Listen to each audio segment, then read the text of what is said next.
Patuloy na ipapatupad ni Police Brigadier General Andre Perez Dizon ang mga direktiba ng PNP Command Line sa Police Regional Office 5 sa ilalim ng pamumuno ni Police General Romel Francisco D. Marbil, ang ika-30 hepe ng Pambansang Pulisya ng Pilipinas. Samantala, miyembro ng NPA at ng milisyang grupo, voluntaryong isinuko ang mga sarili sa pulisya sa araw ng kanilang anibersaryo. Kasunod nito ay ang pagkakaaresto ng isa pang miyembro na may kasong murder at ang isa ay di umano'y tagagawa ng improvised explosive device. Tunghayan ang ilang mahalagang kaganapan sa pulis sa Rehiyon 5 dito sa ika-16 na linggo ng Weekline. Patuloy pa rin sa kanyang regular activities si Police Brigadier General Dizon kahit paaraw ng linggo noong ika-31 ng Marso, habang nakikipag-ugnayan sa nangyaring pagsuko ng mga milisyang grupo sa araw ng kanilang anibersaryo. Gayon din ang pagkakahuli ng ilan pa kung saan ang isa ay di umano'y tagagawa ng improvised explosive device ng milisyang grupo base na rin sa mga nakumpiskang kagamitan dito. Ginawa din ni Police Brigadier General Dizon ang ilang administratibong gawain bago ito nagpunta ng National Headquarters para sa isang mahalagang kaganapan. At noong Lunes, unang araw ng Abril, bahagi ang ating Game Changer General sa isang makasaysayang retirement honors at ng change of command ceremony sa PNP National Headquarters kung saan ang Pangulo ng Bansa ang mismong panauhing pandangal at presiding officer. Pinagpasalamatan si Police General Benjamin C. Acorda Jr. sa kanyang naging termino habang kinilala naman at binigyang pugay ang pagkakatalaga ni Police General Romel Francisco D. Marbil bilang ika-30 hepe ng Pambansang Pulisya ng Pilipinas. Martes, ika-2 ng Abril, nasa PNP National Headquarters pa rin ang ating Game Changer General upang makiisa sa ginanap ng kauna-unahang Command Conference na pinangunahan ng butihing Chief PNP Police General Romel Francisco D. Marbil sa PNP Multipurpose Center, Camp Brigadier General Rafael T. Crame, Quezon City. May mga pagbabagong ikakabuti ng PNP sa pamumuno ni Police General Marbil at ipapasakatuparan ito ng ating Game Changer General sa Police Regional Office 5. Noong Miyerkules, maagang sinimulan ni Police Brigadier General Dizon ang kanyang bicycle patrol na aayon ito sa nais ng ating Chief PNP na mas pag-ibayuhin pa ang police visibility sa lahat ng lugar sa buong bansa.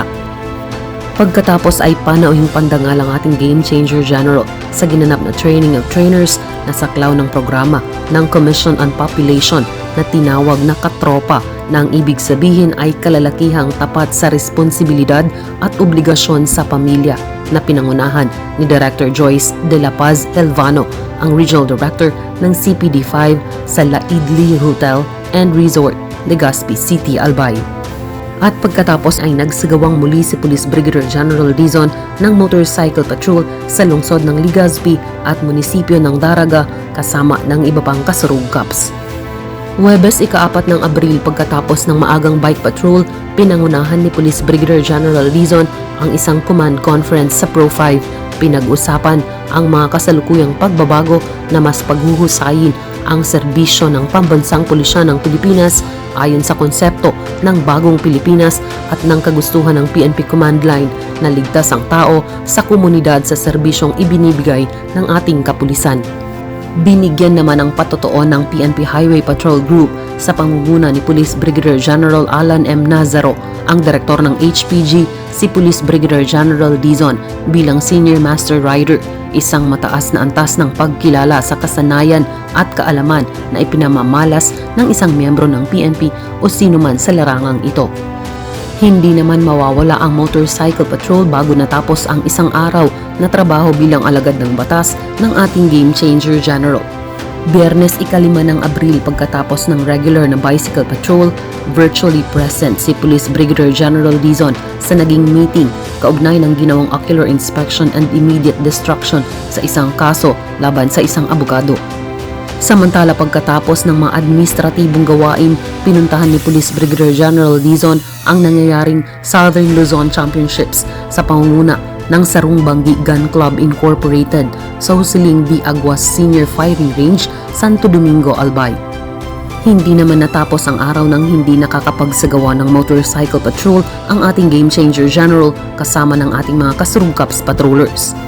At noong Sabado, ika-6 ng Abril, bahagi si Police Brigadier General Dizon sa naging institutional strengthening activity ng mga personnel sa Regional Headquarters ng Pro 5 na ginanap sa Hunungan Cove, Karamoan, Camarines Sur, kung saan hinikayat ng ating Regional Director ang patuloy na pagkakaisa sa hanay ng PNP upang sa gayon ay mas maging epektibong maipahatid ang serbisyo ng pulis sa tao, lalo na sa Bicol.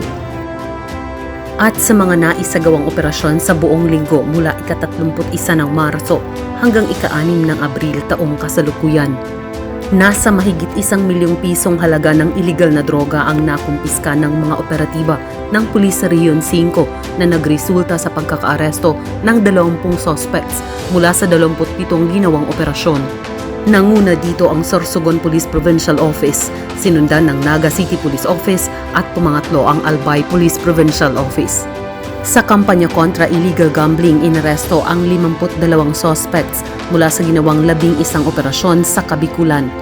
May 33 operasyong naisagawa naman sa kampanya kontra loose firearms kung saan 6 ang inaresto. Habang halos 400,000 piso naman ang mga kagamitang kumpeskado sa illegal na pangingisda kung saan arestado ang 10 suspects sa 5 ginawang operasyon.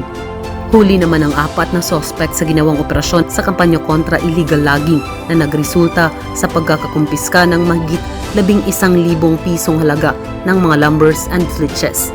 Samantala, umabot sa 77 most wanted persons ang inaresto sa buong Kabikulan sa nakalipas na linggo sa pangunguna ng Masbate Police Provincial Office. Habang may 2 voluntaryong sumuko at 4 na arestado ang Masbate Police Provincial Office sa mga hakbang kontra insurhensya. Magmasid, makialam, i-report ang mga paglabag sa batas ng iilan sa aming tanggapan. Ito ang transparent service ng ating Game Changer General. Basta't kay Police Brigadier General Andre Perez Dizon, serbisyo ay damang-dama. Serbisyo ay uunahin ka at ipapatupad ang serbisyong APD. Approachable, presentable, and dependable kasurugkaps.